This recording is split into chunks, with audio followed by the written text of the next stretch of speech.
ଅଙ୍କିତା ଭାଉଜ ୟୁଟ୍ୟୁବ୍ ଚ୍ୟାନେଲକୁ ଆପଣଙ୍କୁ ସ୍ୱାଗତ। କିସ୍ କରି କରି କେହିଲେ କ'ଣ ଫାଇଦା ହୋଇଥାଏ? କିସ୍ କରି କରି କେହିଲେ କ'ଣ ଫାଇଦା ହୋଇଥାଏ? ଅଧିକ ସମୟ ପର୍ଯ୍ୟନ୍ତ କେହି ହୁଏ।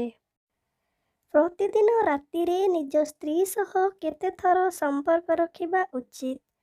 ପ୍ରତିଦିନ ରାତିରେ ନିଜ ସ୍ତ୍ରୀ ସହ କେତେ ଥର ସମ୍ପର୍କ ରଖିବା ଉଚିତ? 2 ଥର ରଖିବା ଉଚିତ। ମହିଳାମାନଙ୍କୁ କେଉଁ ଜାଗାରେ ସମ୍ପର୍କ ରଖିବାକୁ ଅଧିକରୁ ଅଧିକ ମଜା ଲାଗେ? ମହିଳାମାନଙ୍କୁ କେଉଁ ଜାଗାରେ ସମ୍ପର୍କ ରଖିବାକୁ ଅଧିକରୁ ଅଧିକ ମଜା ଲାଗେ? ରୁମ୍ ଭିତରେ। ମହିଳାଙ୍କୁ ଗେହିବା ବେଳେ ତକିଆର ବ୍ୟବହାର କେଉଁ ଜାଗାରେ କରିବା ଉଚିତ? ମହିଳାଙ୍କୁ ଗେହିବା ବେଳେ ତକିଆର ବ୍ୟବହାର କେଉଁ ଜାଗାରେ କରିବା ଉଚିତ?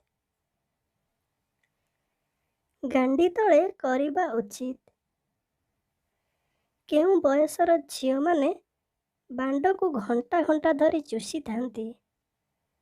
କେଉଁ ବୟସ ପରେ ଝିଅମାନେ ବାଣ୍ଡକୁ ଘଣ୍ଟା ଘଣ୍ଟା ଧରି ଚୁଷିଥାନ୍ତି?